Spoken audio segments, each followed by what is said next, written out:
I'm going to basically take you through everything I know about Everest Base Camp. And then if you guys have any questions at the end, you can just raise your hand or I'll be around to take questions. And also Barbara is here sitting on the front row. She's going to have a wave at you now. She's works with me in the office, so she'll be able to answer any questions you have as well. Okay, so just a little bit about myself. I'm from a place called Roscrea in County Tipperary. It used to be where the McDonald's was. Since they changed the road, it's where you see the windmills on the way to Limerick, okay? And I kind of grew up, mainly do kayaking and a lot of trekking as well, a lot of adventure sports, a lot of different expeditions all around the world. And basically in 2007, I decided I want to try and monetize the lifestyle, I guess, and I started my own expedition company or adventure travel company and started running trips. So now we're still a very, very small company. We run about 25 to 30 trips a year. There's four, soon to be 5 of us in an office in Donnybrook. And yeah, we're just a small micro business. We're the only fully licensed adventure travel company in the country. We send a guide and doctor on all of our trips, and we love what we do, really. That's what we like to do. So just some pictures of trips. This is Peak Lenin. I was there in 2015. And first Irish ascent on Musta Ata. It's a 7,500 meter peak in China. And then last year I was at, this is the most recent time I was at Everest Base Camp. I was there with my dad. He's a GP, so he was a doctor on the expedition. And my cousin actually came as well. His name is Cormac. He shot a documentary of our film. So I'm going to show, it's not a full documentary, it's a 90-second clip. I'm going to show that to you guys at the end of the talk. Okay, so just to give you a bit of an overview on base camp, it's an 18-day trip, including flights from Dublin. Our package includes flights, and you're basically 13 days on the trek, and the rest of the time is getting yourself from Dublin to Lukla, the regional airport. And then once you're there, it's absolutely amazing trip, going right up to the foot of the largest mountain in the world, and everything in between is really, really amazing. So yeah, just getting kind of stuck into it. Our first 2 days are getting from Dublin to Kathmandu.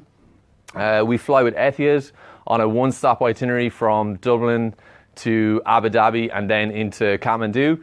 And I presume has anyone been to Kathmandu before? Yeah, good for you guys, cool. So who's actually already signed up to go on this trek with us? Wow, loads of you guys. Okay, cool. Yeah, it's a fantastic city. We stay in a place called Tamil, which is just the kind of center of town. It's really hustly and bustly, lots going on there. It's really interesting. And on our first day, you have a little bit of time to check it out, but you've got more time after we return from the trek. So anyway, those are our first 2 days, basically flying on a plane. You've all done that before. It's pretty straightforward. You know, you don't need to drive the plane or anything, okay? So guys, the next section of the trek is going from Kathmandu to fly into Lukla and then up to Namche Bazaar, which is the main town in this region of the Himalaya, okay? So tomorrow, guys, just something to touch on. I'm going to send you guys a full info pack with a very, very detailed itinerary, and everything that I'm telling you tonight is in that info pack as well. So if you're switching off or falling asleep, don't worry about it. You'll catch it tomorrow. And I also have maps of the route too here up in the front, so you can check them out at the end as well. So has anyone got a fear of flying? Anybody? Couple of people. Okay, so I want to try and be as honest as possible about you guys. But this is one of the pretty typical plane there. It works just fine, but it's small. It's a 14-seater plane, so it's really, really small. It's pretty. It's actually, for most people, it's a really cool experience. An added bonus to going to Everest Base Camp. So you basically have a row of seats, and then you have a kind of a bench at the back where this photograph is taken. Yeah, there's no toilets, but it's 45 minutes. So yeah, that's the flight in. And then from when we land in Lukla, it takes 2 days to trek to Namche Bazaar. So the first day, it's about 3 to 4 hours. And then the following day, to go from Falding up to Namche Bazaar is about an 8-hour day, okay? But just to tell you guys, this entire trek, it's a walk. It's effectively a very, very long, high altitude hill walk. You don't need to be a technical mountaineer to do it. So it's just some photos from that day. The start is really beautiful. We follow the Dukosi River, and you go through a lot of pine forests and past loads of really beautiful villages and paddy fields. It's really cool. It's kind of exactly as you can see here in the photos. It's the Dukosi River, and this is one of the suspension bridges that we cross. You cross about 6 in between Lukla and Namche Bazaar. After that, there's none. Okay, so again, if there's anybody here that's got a fear of heights, this is really the thing that's going to challenge you. Okay, it's perfectly safe, guys. As you can see, you can't actually see, but there's 6 steel cables running underneath here, and the other one on the handrail, and then one's suspending the bridge. They've been there for about 70 or 80 years, and they work just fine. But anyway, so just if you're thinking you're scared, there's no cliffs or massive drop-offs on this trek, so it's very manageable from that perspective. And this is, you spend a lot of your time in tea houses on this trek, okay? Having tea amongst other things with your breakfast, your lunch, your dinner. It's all in tea houses. So this is to give you an idea of what to expect. And this is the famous town. It's the regional kind of center. It's called Namche Bazaar, and it's basically where everything comes in and is sold in this entire region. So to actually access this trek, you can either fly into Lukla, or you can trek an additional 6 days to walk in there. So all of the things that we eat and we use in the trek, it's all flown in or brought in by yak or by mule. Okay, so that's the first kind of 3 days in the trail. Sorry, the first 2, and then the third we take a rest day in Namche Bazaar. So basically we hit to about 3,500 meters, so it's important to rest and acclimatize to the altitude. So we spend a bit of time relaxing. There's this tiny little airport just above Namche Bazaar. We can sometimes walk up to that, or we can go to the normal museum with all the geographical history, or the Sherpa museum. So there's lots to do. Or you can go into town and drink some coffee or tea, or take it easy. There's even, as sickening as it sounds, there's actually an Irish bar up there as well. Okay. Yeah, claiming to be the high altitude. Yeah, Irish bar. Yeah. So if that's your thing, you're missing home already. You can head there. Okay. So guys, the next section from day 6 to 10 is taking you from Namche Bazaar up to Leboche, and from Leboche, that's the day after we go to Everest Base Camp. So this section, there's a couple of shorter 3-hour days, and then there's one day that's about 8 hours. Okay, and without getting into all the detail on it, we've changed our itinerary from 2016 to 2017. Basically, we're taking a roundabout way to go to Leboche. We're not taking the classic route up. So if you can imagine, from Namche Bazaar, we do a circuit rather than going up and down the same way. Okay, the main reason for that is we like to do things a little bit differently, and also we want to show you guys more of the region. So we take the Goyko Valley up, and we cross the Chola Pass, and that brings us back down into base camp. So from all perspective, it's a real bonus to go that way. Okay, it's slightly harder because you've got to cross a 5,400 meter pass. But the good thing with that is once you cross the pass and come down, you're very, very well acclimatized to go to base camp in Kalabatar. Okay. And the other bonus is you get to see a whole different part of the mountains. You get to see Choyayu, which is the 6th highest mountain in the world, 8,200 meters. And you don't get to see any of that if you just go up and down the normal way. Okay? So, yeah, I think it's a good idea. But I'm biased, I guess. So, so this is just some shots from the trek. This is Dingboche. It's one that's actually huge compared to most of the villages. This is just on the trail in between Namche and Tengboche. So these are Zokas, guys. We use a mixture of Sherpas and Zokas to carry the gear on the mountain. So basically, when you're trekking, you're just going to have a day pack, like a 35-liter rucksack on your back, and you're going to have what you need for the day in that. So your water, your food, your spare layers, waterproofs, camera, sun cream, just the basics. And then the bulk of your gear, your sleeping bag and all the stuff that you don't need on the day, that's going in a duffel bag. And that goes with the Sherpa or with the Zoka. So Zoka is a cross between, if you're interested, a cross between a cow and a yak. Okay. The reason we use Zokas is because the yaks don't like it below 3,000 meters. It gets too hot for them. So the Zoka, they do better at high and low altitude. They're like a hybrid, you know. Yeah. They are a hybrid.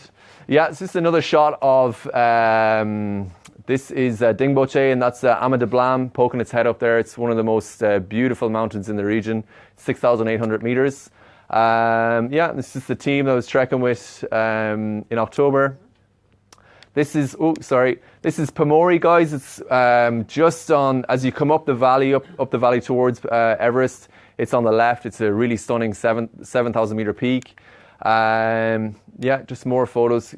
So you can see even here, like at this height, this is about 4,500 meters, how much it's changed from lower down. So you really get a real wide spectrum from basically really lush right up to when you're on the icefall and you get to see the glacier itself. So the other thing to remember, guys, is this route is unlike, let's say, something like Kilimanjaro, where the route has been put in purely for tourism. This route actually connects villages. So there's people living up here, so they're walking it every day, you know, and they're really sick of walking it, and they're wondering why you guys are paying money to go and do it. But the Sherpas are amazing people. It's a great thing. As I think I mentioned, we send an Irish guide and a doctor on all of our expeditions, but we also have a team of Sherpas, some of them carrying loads, and then also local guides as well. So it's fantastic to get to meet them. They're amazing people. And although they're quite small in stature, they're incredibly hard and incredibly strong. You know, they can carry loads of up to 100 kilos. We've quite a strong ethical policy at the company, so the maximum weight they carry for us is 30 kg, which I think is very, very heavy. In Kilimanjaro, it's 15, but they want the money and they feel like they could carry double that anyway. So, yeah, incredible people. So, guys, yeah, this is Pamori again, getting closer to base camp. So from Leboche, right, we go to, in the morning, you walk about 3 hours to Gorak Sheep. We have lunch there, and then in the afternoon we go up and back to Everest Base Camp. So the average walk time on this trek would be about 6 hours, okay, on average. Most days, the shorter days, especially if we're doing 3 or 4 hour days, we take an acclimatisation hike in the afternoon, which basically means we just walk a little bit higher than we have been from where we're staying, just to adjust a little bit better to the altitude. But generally, the walking leading up to base camp, those days around base camp, it's not too tough. The day you go to base camp is about a 9-hour day. Okay, so about 3 hours to get to Gorak Sheep, and then about 5 hours up to base camp and back in total. And the following day, which is a really special day, we go from Gorak Sheep up to Kalabatar, which, if you haven't heard of it, it's a 5,500 meter peak, right kind of adjacent to base camp. So in respect to the summit itself, which is 8,900 meters, it's just a little tiny hill. But from our perspective, we got to push pretty hard to get up there. It's about 2 to 2.5 hours in the very early morning to get up there for sunrise to see Everest. Because the interesting thing, in base camp itself, it's like you don't actually get to see the summit from there because you're almost too close to it. It's like trying to look at a skyscraper while you're standing a foot from it. So Kalabatar gives you that perspective. When you move back a little bit from the mountain, you get to see it. So I'll just show you some photos of that, guys. So this is, yeah, on the route up. That's a picture of my dad and my cousin Cormac at base camp. My dad made it up there at 70. Yeah, it's good going, you know. He's a very fit man. And this is all my team from this last trip I was on at base camp. And obviously, it's quite a big team. We've got a good few Sherpas there as well, making up the numbers. Yeah. And this is Kalabatar, guys. So actually getting to up Kalabatar is a tougher day than the base camp day. Okay, you can kind of... people are kind of, you have this one goal really to get to Everest Base Camp, but it's actually kind of the next day can kind of catch you out a little bit, because we start at about 4 or 5 in the morning, go up there and come back down from base camp. And at the start, it's very, very cold. So, but the view from Kathmandu is absolutely epic. So this giant peak here, the really big one, that's not actually Everest. That's you get a real Father Dougal, small, far, far away moment here. So this is Everest in the background. It's a little bit further away. This is Namche. It's just under 8,000 meters. Okay, but that is Everest there. So when you're in base camp, you'll see this is the Khumbu icefall, and base camp is down here, and then camp 1 is up around the corner, and then camp 2, 3, and 4 is on the col here beside Everest. Okay, so yeah, that's the view. Yeah, it's pretty amazing. And then, sorry guys, from Kathmandu we come all the way back down to Dingboche. So we're about kind of four hours going from up Kathmandu and back, and then it's about another 4 to 5 hours walking down to Dingboche. Okay, and then from Dingboche we spend 3 days hiking back out to Lukla. So we go Dingboche to Tengboche to Namche, and then on down to Lukla. Okay, and the great thing is, because we've taken the other route, you're seeing a lot of that route for the first time. It's really amazing. We pass one thing we don't pass on the way up is just outside Tukla. There's a memorial for a lot of climbers that have died on the summit. So, you know, a lot of the famous guys from the Everest disaster and the recent movie, that's where the shrine is for those guys. Okay, and it's really impressive to see that. And yeah, it's just really cool. So anyway, from 15 to 18, we fly from Lukla back to Kathmandu. You guys have a night in Kathmandu. We'll go out for dinner, and then the following evening, then we fly back to Dublin via Abu Dhabi. Okay, so that is the itinerary. Yeah, so just some shots from the end there. So yeah, out for beers, well-earned beers at the end of the trip. And yeah, so guys, typical day on the trek. I think, especially if any of you have never completed a multi-day trek or an overseas trek before, you kind of get very focused on actually walking and getting to base camp. But it's really more about the journey and having a really good time with the people on the trek, you know. So as I said, some of the days are walking for 3 to 4 hours in this trek. Really, the hardest part of Everest Base Camp Trek is the fact that it has Everest in the title. You know, like, it's not very, very hard. It's a tough trek. It's not as hard as Kilimanjaro. What makes it a little bit more difficult is that it's a 13-day trek. Okay, so it's quite long, but there's nothing on it like as tough as your 15-hour day on the summit of Kili, if any of you guys have done that before. So yeah, so you're basically on the way up. I'm going to talk to you guys about altitude sickness and acclimatization, but the name of the game is to go as slow as possible. So we stop off, we tea, take lots of photographs. Here, these guys are just sitting outside a monastery to go in and meet the monk and just have a little chat to people. So there's lots of messing and going on. This is actually my birthday on base camp here, so I had one of these traditional Nepali shows and 2 cakes. It was great. Like, there was 2 cakes is always good. There's German bakeries pretty much the entire way, so you guys can. They're a German bakery in India and Nepal. All the bakeries are called German bakeries. I'm not too sure exactly why, but they're great. They make homemade apple cake and chocolate cake. So you guys are going to be, when you go to altitude, it shouldn't be your goal for going to altitude to lose weight, but you will drop a lot of weight on this trip. So it's important to eat a lot of cake and food all the way.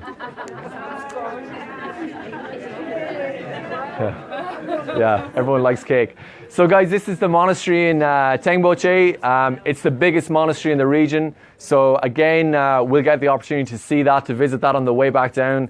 It's really beautiful. And yeah, so that's going to give you an idea. So really, like, you know, the afternoons, as you get into the tea houses, you know, you have a lot of time to relax. Like, we did yoga one day.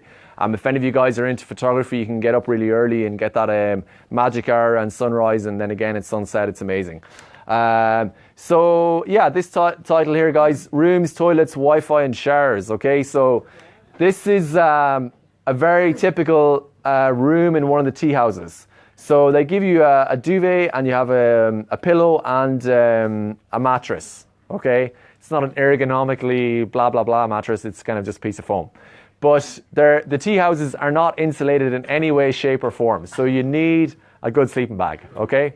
Again, the info pack I send you tomorrow, it's going to have a full gear list of what you need. Just while I think of that, if any of you guys didn't sign up through the link, make sure you give us your email address so I can send you out that stuff tomorrow. So yeah, you'll be sharing with someone of the same gender in a two-person room. Okay, this is twin room. There you go. Toilets. Some of them have attached toilets in the rooms. Others there's a shared toilet.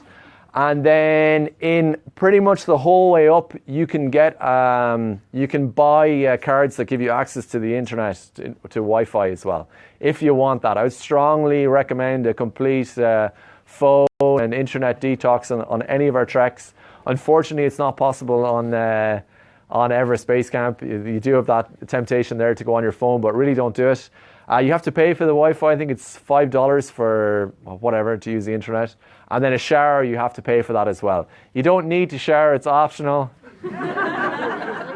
It's only really if you want to shower, you can. But yeah, it is there, you know. So I touched on that, guys. Fully supported expedition. We have Zokas and Sherpas. So you don't need to carry all your own gear. You guys are going to be carrying probably between 5 and 8 kilos each day. Okay, that's just the basics that you need every day. The rest of your stuff, you can see it's strapped onto the back of the Zoka here. Yeah. And all the food on the trek is included. I think if you guys, so for some of you guys that haven't signed up with us already, if you're shopping around looking at different packages, there's a lot you need to consider, and food is one of those things. Food in this region, especially after the earthquake, and because you have to fly everything in, it's really, really expensive. So if you're planning on doing it and sorting out your own food, you expect to pay like around €50 a day. Okay, and the other thing that you know, guys, is when you're on the trek with us, you can order off the menu. We'll always give you an option. You don't have to have dal bhat every day. If you haven't had dal bhat before, it's basically rice and lentils and vegetables. Okay, so it's really, really tasty, especially if you like Indian or Nepali cuisine. But it gets a bit repetitive. Okay, so it's good to have that option there. And for all you guys, you know, you're kind of classic Irish guy, like meat and 2 veg. Once we go back past Tengboche, there's no meat, you know, because there's no way of us keeping it cold, so it gets a bit dodgy. All right. And if you have dietary requirements, you can let us know in advance, and we'll do whatever we can to make sure that you're accommodated. Okay. But there's loads of stuff. All the natural, the local cuisine there really covers you for, you know, your celiacs and lactose intolerant people. You're bomber on this trek. Okay, guys. The next thing. All right. Our itinerary is 18 days. I touched on that. So that's basically from the day you leave Dublin to the day you get back, it's 18 days. It's really important that you have a long itinerary. You'll see this trek, same length, sold in like 15 or 14 or 16 days. And if everything goes fine, that can work, okay? The problems you run into is if you need more time to acclimatize, so we have 2 rest days on the trek. And also the big thing is the weather going from Kathmandu to Lukla it's not the best, to say it lightly. When I was there, there was another expedition we had 3 days behind us, and they waited in Kathmandu to get a weather window for an extra 2 days. So they needed to eat into those rest days. So it's very important that you need that, that you have that. Sorry, what happens basically, you get a lot of fog rolling in the mid-morning to afternoon. So we fly really early in the morning. We get you guys up at like 4 or 5 o'clock from Kathmandu to get up there. So that's very, very important. As well as that, guys, you need the time to acclimatise. You need the time basically to acclimatise to the high altitude. So, like, if you're going to do research on acute mountain sickness and the altitude sickness, please just read our info pack and don't go into too much detail on the internet doing your own research on pulmonary and cerebral edema. These are terrible things that can happen if you get altitude sickness. but it's highly unlikely it will happen. What you guys need to focus on are the controllables. So basically, you need to do it over 18 days. You need to gain height slowly. When you're on the trek itself, you need to walk at a slow pace. So when you're out hiking in Ireland, if you like to finish hikes faster than they're recommended on the guidebook and get a good sweat and burn on, if you walk like that on this trek, you won't make it to base camp, okay? You need to go at a snail's pace all the time. They say like start like an old man, finish like a young man, okay? That's the expression they use. And then you need to eat well, you need to sleep well. You guys know what your form is like if you don't eat or you don't sleep, yeah? You know, everyone gets a bit cranky then, it doesn't help. And you need to drink tons of water. So between 4 and 6 litres of water a day is preferable. And we provide all the water on the trek as well. Okay? Anything else? Yeah, that's it.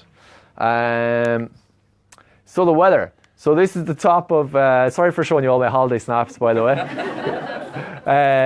Yeah, this is on top of Bazaar. So on that morning, guys, you start off in the dark and it's really cold, you know, freezing cold.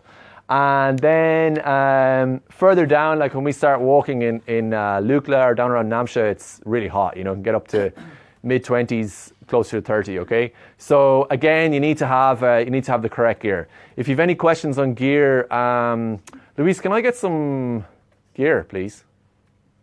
Yeah, no rush. Like when you're ready. Yeah. I'll show you guys just a few bits and bobs.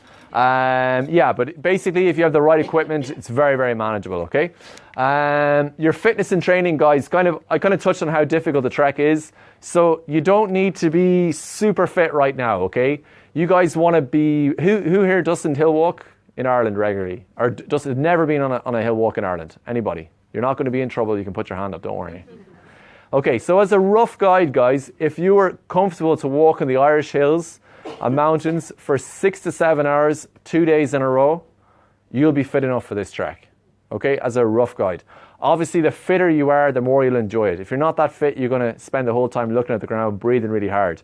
And you want to have your head up, looking at the mountains and taking pictures, okay?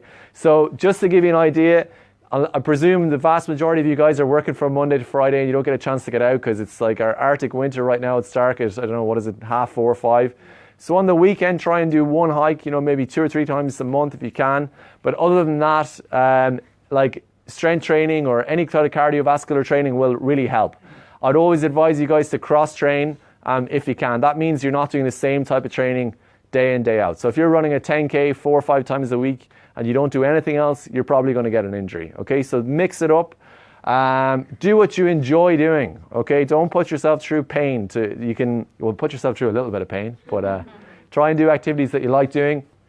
Other things to think about, guys, if you have any niggling injuries, like for example, if you have a sore hip or an ankle or a knee that kind of hurts when you walk from, let's say, your car to the office, it goes without saying that is going to develop into a serious problem if you do a 13-day hike in the Himalaya, okay? So go to your physio or whoever that person is that helps you fix those problems, get that sorted in plenty of time, okay? And also another thing is if you're not used to drinking water, a lot of water during the day, you need to practice doing that as well, okay? Yeah, so the other thing, guys, we do is we run a training weekend 2 months before all of our treks.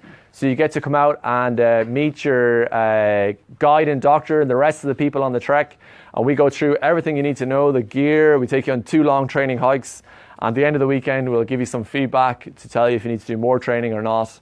And they're really beneficial. We do those in Glendalough in County Wicklow. Okay? Yeah, so I kind of touched on this. Great thing is meeting people. If you think about your best friends in your life, guys, when was the last time you spent 18 continuous days with them, you know?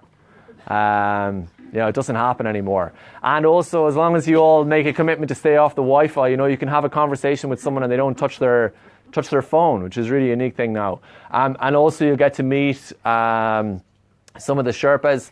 Just to give you an idea, these are 2 of the guides. This is Dawa, so he's about 24, 25, and this guy here is Shira Sherpa.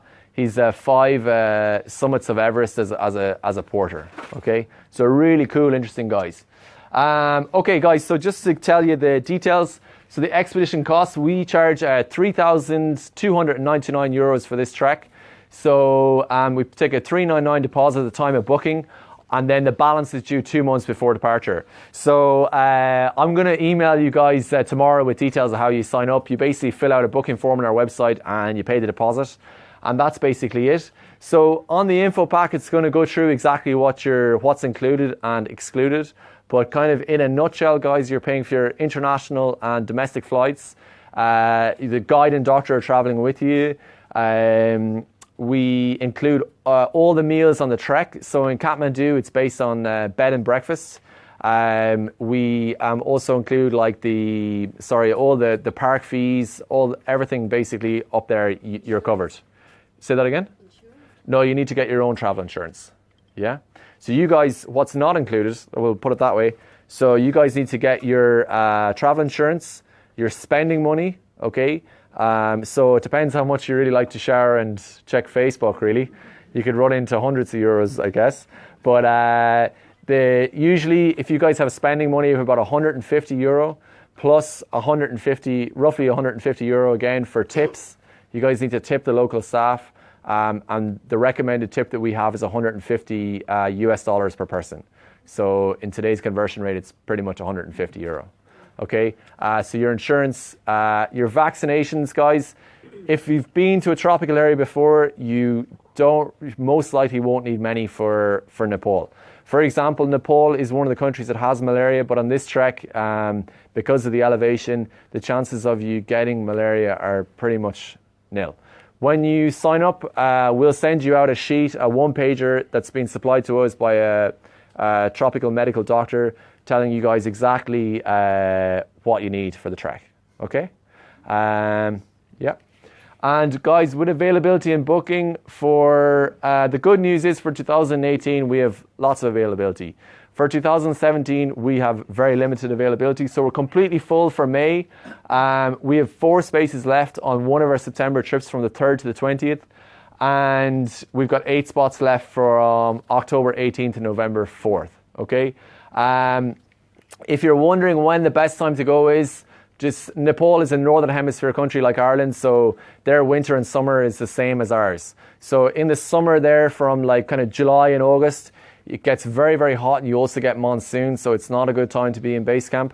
And then from kind of mid-November right through to the end of March, it's winter. It's too cold there. Okay, so really kind of mid-April to early June, and then September, October into the first half of November is the season for base camp. Alrighty.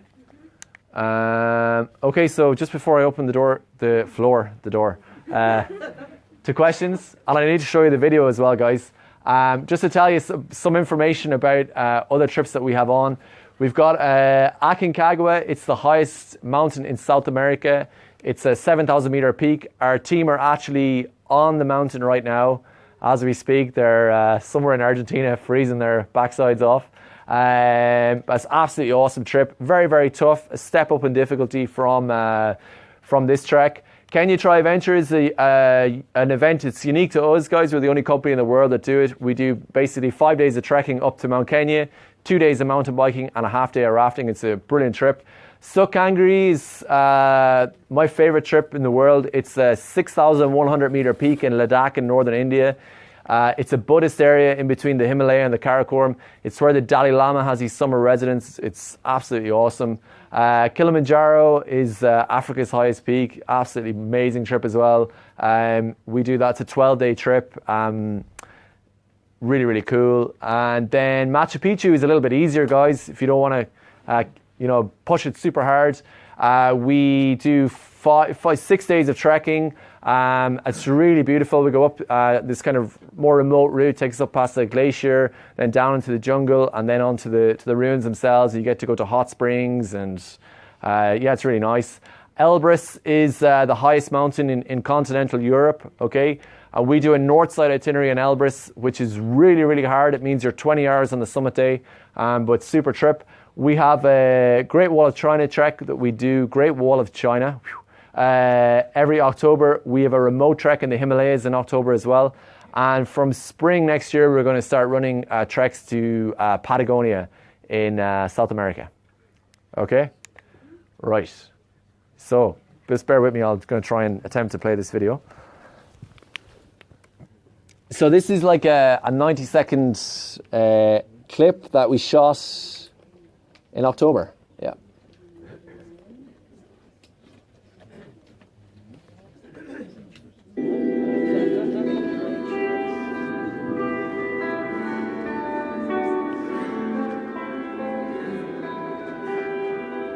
It was on my bucket list, and I loved it. I loved every minute of it.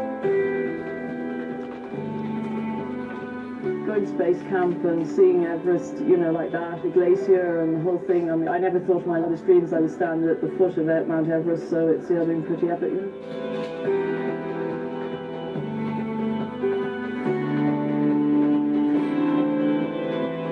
It's been an amazing experience. It's like a world away from life in Dublin. It's something anybody could do if they had a level of fitness, and it's an amazing trip. The trip is so well organised. You really don't have anything to think about or to do. You just turn up and walk and enjoy the scenery.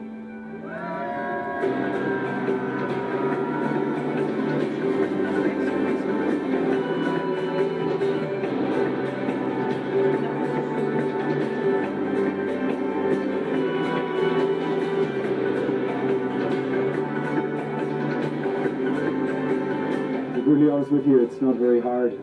Anybody could really do these trips. With a little bit of training, it's very easy to do.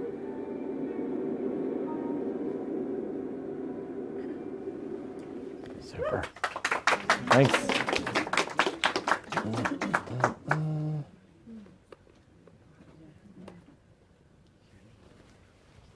Okay. Thanks for listening. Guys, has anybody got any questions? Yep. Like a trekking shoe, yeah? Yeah, so basically, sorry, I'm trying to sort a technical problem out here at the same time as chat to you. I'm a terrible multitasker. Yeah, you can. Like, the difference is, I'm just going to show you. So this is a kind of a pretty typical trekking shoe. And if you look at it, it doesn't give you any support really, okay? So it's not, so basically if you put your foot on an uneven surface, the shoe can twist. Okay, so you're more likely to. Yeah, well, just kind of. Oh, hang on. Yeah, well, then they could be fine, you know. Whereas something like this guy is a lot more solid. Okay, so that's really the important thing. If you want to wear trekking shoes, you can, but we'd always recommend something like this because if you roll your ankle on the walk, then you're staying where you are, really, you know. It's a bit of a problem. But it is up to you. Like, we're not going to stop you at the airport if you have trekking shoes on and tell you can't go. So, yeah. Any other questions? Do you want to talk about... Yeah, go for it. I've heard some people take tablets for the altitude sickness, the Diamox. Yeah. Do people take that on your trip, or what's the view on it? Yeah, they do, yeah. So obviously, guys, I'm not a medical professional, so it's just my personal opinion. So we recommend that everyone take Diamox. It basically, it's not like EPO or any of these really high performance enhancing things. It just basically reduces the chance of you getting altitude sickness. Yeah, so we would definitely recommend that you take it. It just reduces the chance of you getting sick. The key with it is, guys, is that you take it for 2 days in Ireland before you go, under your normal dietary conditions. Because some people, very small percentage of people can get nausea and even diarrhea with it. So you need to practice it under normal dietary conditions. And if you don't have a bad reaction, then we recommend that you take it. If you do react badly to it, then you don't need to take it. Okay. I've heard there's a side effect on an ongoing basis that you need to go to the loo a bit more often. Yeah, you do a little bit. It is a diuretic, yeah.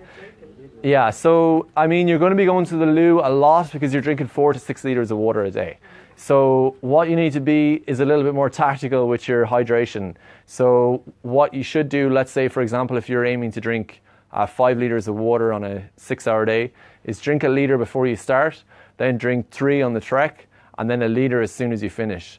You don't want to be sculling litres of water at like 8, 9, 10 o'clock because then you're going to need to be up to pee anyway. So it is a diuretic, but the effects are quite minimal. Yeah. Yeah. What's the success rate? So this year, 2016, we had 4 teams, and they all went to base camp. So it's pretty high, you know. Like if you're going out there and you're prepared properly and you're fit enough, you shouldn't have a problem at all. Yeah. Previous year with the earthquake, we didn't run any trips. So yeah, I don't have any statistics to tell you on 2015. Yeah. What about the cold? How cold does it get? It gets cold, yeah. So kind of just on the gear, guys. Yeah. So I'm just going to show you. So you can expect, the short answer is there, you can expect kind of 25 degrees upwards at the start. And then on the day that you go up to Kathmandu, it could drop to kind of minus 15. Especially if we get a little bit of wind, it'll drop that low. Okay? Now, guys, I meant to say to you, actually, I was supposed to say, the lads in the shop, the tills are open. If you want to buy anything, there's a 15% discount. And if you sign up to one of the treks with us, you get a 15% discount as well on all the gear. Okay? And with gear, guys, especially boots, it's really important that you come into a shop where people know what they're talking about and they can sell you proper boots that are fitted properly for you, okay? And then with everything else, it's pretty much the age-old thing is you get what you pay for, okay? So one of the key bits of kit you need is a down jacket, okay? There's places you can buy these for about probably as low as like 20, 30 euro, okay? But you're getting 20 or 30 euros worth of a jacket. You want a big jacket that weighs about 600 grams and looks like a lagging jacket that you put on a cylinder, and it has a hood. It needs to be a big one. This one is also a down jacket, probably also 800 fill, but it's too small, okay? It's way too small. You need a big one. It's very important. Then the other things, guys, is a good sleeping bag. Sorry. You want a sleeping bag with a comfort rating of about minus 15. So again, a lot of the really good manufacturers, instead of saying, you know, it's a 2-season or a 3-season or a 4-season sleeping bag, it's giving you an actual temperature rating on the bag, okay? So the thing there that you need to be careful of is they give a comfort temperature and then an extreme temperature. So the comfort temperature is basically the temperature that you'll be comfortable sleeping in the bag, and the extreme temperature is the temperature that you'll still be alive at in the morning. So for example, this one is minus 15. So if it's minus 15, you're nice and toasty. And then it's extreme is minus 20. So if it's minus 20, you will be alive, but you'll be shattering your teeth and freezing all night. You'll get no sleep. Okay? So that's really, really important that you get that right. Okay? Then the backpack, guys, you want about, I'm not too sure. Yeah, this is a 30-litre pack. Okay? That's about the size you're going to use for carrying your gear each day on the trek, okay? And you want one with a good waist harness on it, okay? So you can take a lot of the weight through your hips. It's very important. And then the rest of your gear will go in a large duffel bag, okay? Yeah, cool. Still hired the stuff from Ronan? Is he still doing it? He is, yeah. There is a company here in Ireland that do rent some of these gear. If you're interested, just give us a shout. We'll pass you on their details. Yeah. Yes? A friend of ours did a knock with yourself a couple of years ago, and there was an issue when they got to the plane with weight, and they all had to dump a lot of their really new, brand new expensive gear. Yeah. Would be a weight issue on the plane. Yeah, so I think from Kathmandu to Lukla, the weight allowance is a lot less. It's about 10 kilos checked baggage. And then because the plane is tiny, you know, it makes a big difference. So they basically charge about, I think it's about €2 for every excess kilo. But we cover all of that. You don't need to worry about it. Yeah, but it's not like going with Ryanair. The manager for the airline that we use, we stay in his hotel in Lukla, so he looks after us. It's not the nicest hotel in Lukla. It's pretty nice, but he's well connected. So yeah, it means that if there's any delays with flights or anything like that, we get bumped up, you know. Yeah, but you don't need to worry about it. Any other questions? Don't be shy, guys. Yep. Just around base layers. So what kind of base layers are you recommending? So that's my main thing is the cold. cold. Yeah. I just want to get as many base layers on. Yeah, well, we can show you different base layers that are here in the shop. I suppose the thing is that you have a lot of different layers. You know, that's the important thing. So I think kind of for this trek, you'd want to have, let's say, like one shirt or something equivalent to this. That's good for warm temperatures, keeping the sun off your back. Don't try and get a suntan on this trip, guys. You'll really, especially us Irish, you know, with the sallow skin. Then you want kind of one or two short sleeve base layers, and then a couple of long sleeve. Then over that, you're going to put on a soft shell jacket or a fleece, and then you've got your waterproof layer and the big down jacket on top. So that gives you kind of a wide spectrum. How many base layers you want to bring is really your own personal preference.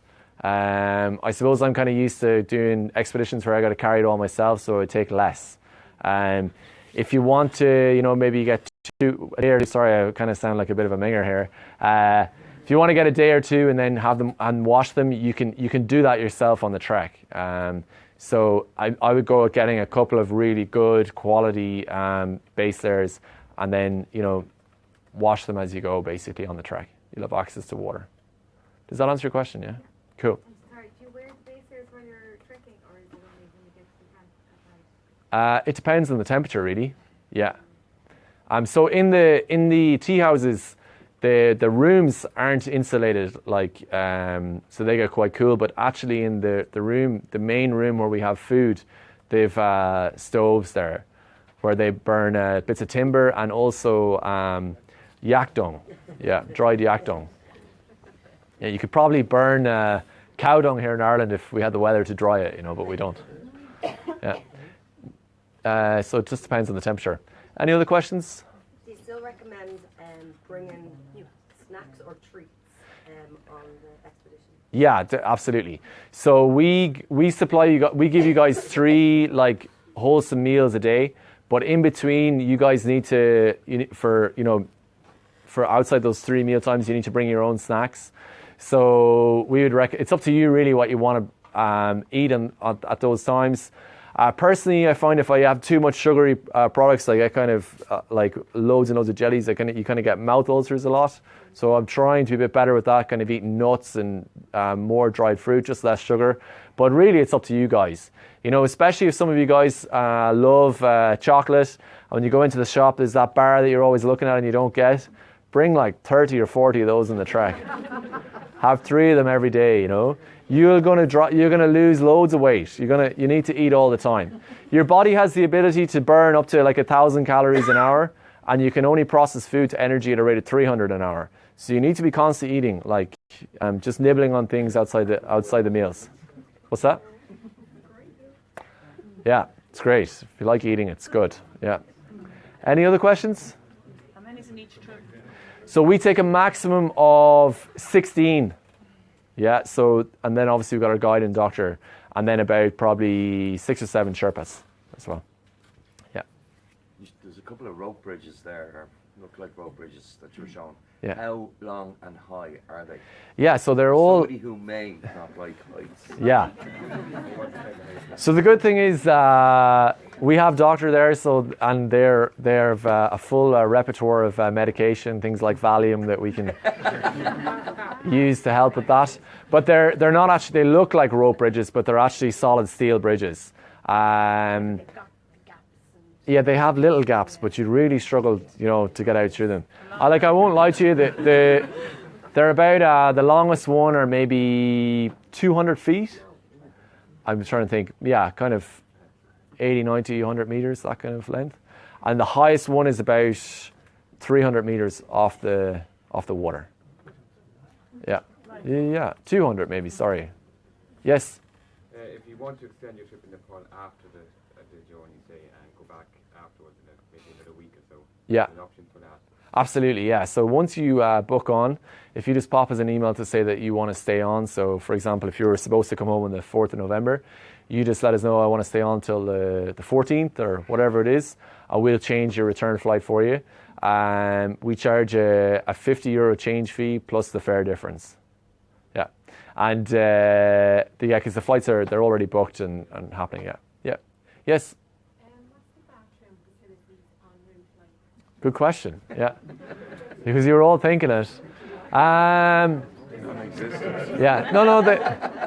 So it depends. The tea houses, the higher you go up towards base camp, they get a little bit more basic.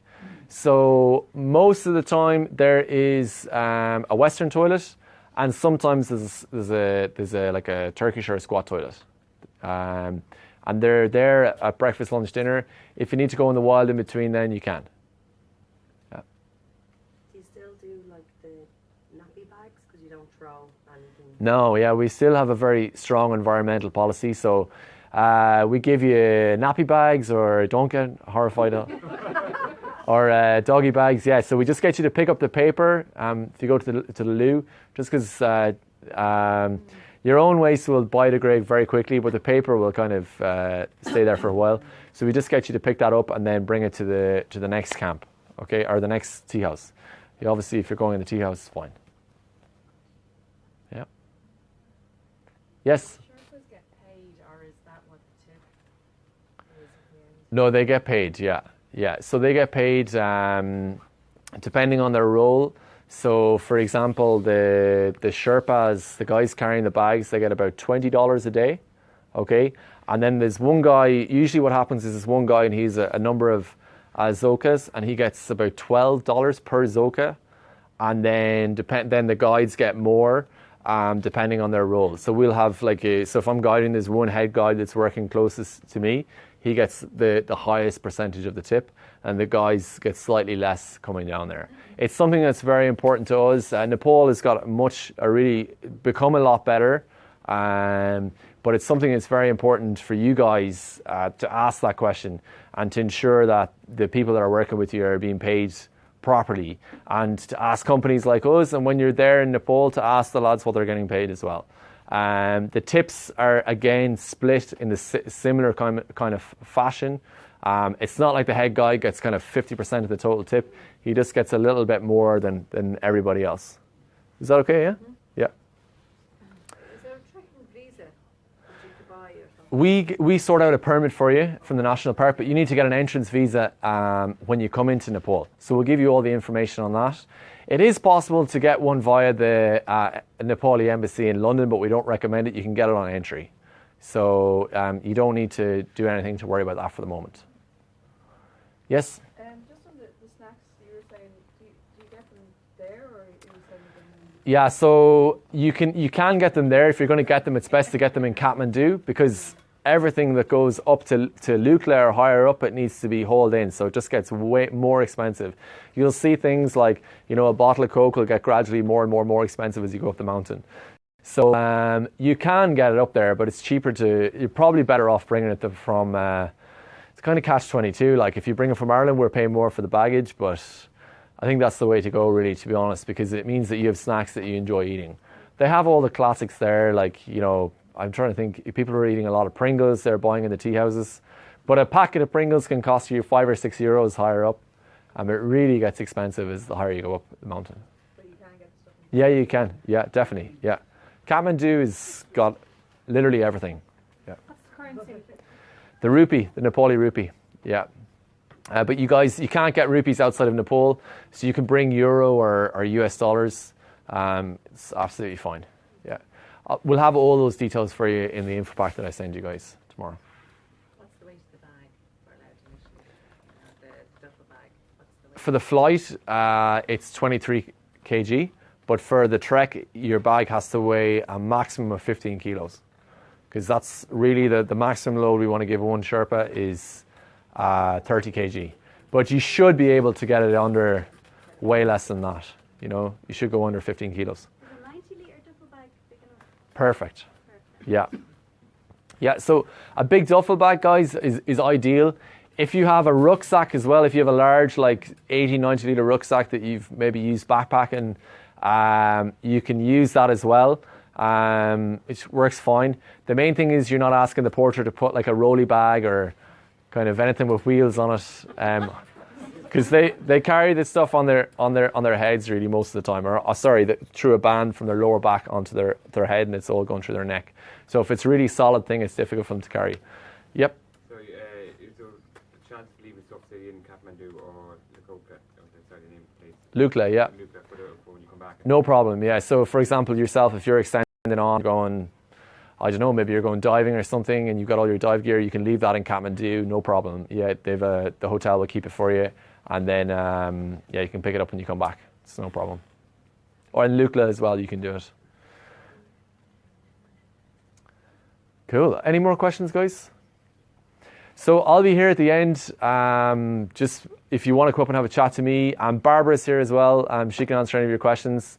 Thank you so much for listening and coming along to the talk. And I'll be in touch by email tomorrow. If I don't have your email address, if you didn't sign up through that link that we sent out, just give me your email address. And yeah, that's it. Thanks so much, guys. Have a nice evening.